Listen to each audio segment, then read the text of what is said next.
October 12ರಂದು ಕರೆದಿದ್ದ ಸಭೆಯನ್ನು ರಾಜ್ಯ ಸರ್ಕಾರ ರದ್ದುಗೊಳಿಸಿರುವ ಹಿನ್ನೆಲೆಯಲ್ಲಿ ಅಕ್ಟೋಬರ್ 18ರಂದು ಹಮ್ಮಿಕೊಳ್ಳಲಾಗಿರುವ ಬೆಂಗಳೂರು ವಿಧಾನಸೌಧ ಚಲೋ ಕಾರ್ಯಕ್ರಮದಲ್ಲಿ ಭಾಗವಹಿಸಲು ಬೇಡ ಜಂಗಮ ಸಮುದಾಯಕ್ಕೆ ದಾಂಡೇಲಿ ಬೇಡ ಜಂಗಮ ಘಟಕದ ಪದಾಧಿಕಾರಿಗಳು ಶನಿವಾರ ಸುದ್ದಿಗೋಷ್ಠಿಯಲ್ಲಿ ಕರೆ ನೀಡಿದ್ದಾರೆ.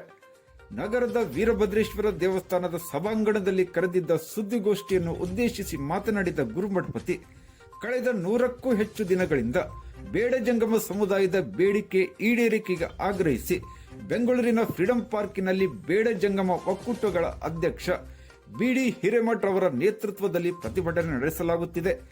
ಹಾಗೆ ಈ ಕುರಿತು ಅಕ್ಟೋಬರ್ 12ರಂದು ಸಮಾಜ ಕಲ್ಯಾಣ ಇಲಾಖೆಯಿಂದ ಸಭೆ ಕರೆಯಲಾಗಿತ್ತು. ಆದರೆ ಸರ್ಕಾರ ಹಠಾತ್ತನೆ ಸಭೆ ರದ್ದುಗೊಳಿಸಿ ಬೇಡ ಜಂಗಮ ಸಮುದಾಯಕ್ಕೆ ಅನ್ಯಾಯ ಮಾಡಿದೆ.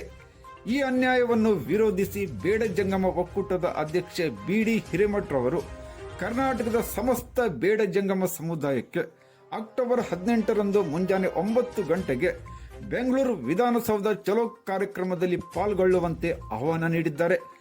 ಈ ಹಿನ್ನೆಲೆಯಲ್ಲಿ ಎಲ್ಲ ಬೇಡ ಜಂಗಮ ಸಮಾಜದ ಬಾಂಧವರು ಬೆಂಗಳೂರು ವಿಧಾನಸೌಧ ಚಲೋ ಕಾರ್ಯಕ್ರಮದಲ್ಲಿ ಪಾಲ್ಗೊಂಡು ಹೋರಾಟವನ್ನು ಯಶಸ್ವಿಗೊಳಿಸಬೇಕೆಂದು ಕರೆ ನೀಡಿದ್ದಾರೆಂದು ಹೇಳಿದರು.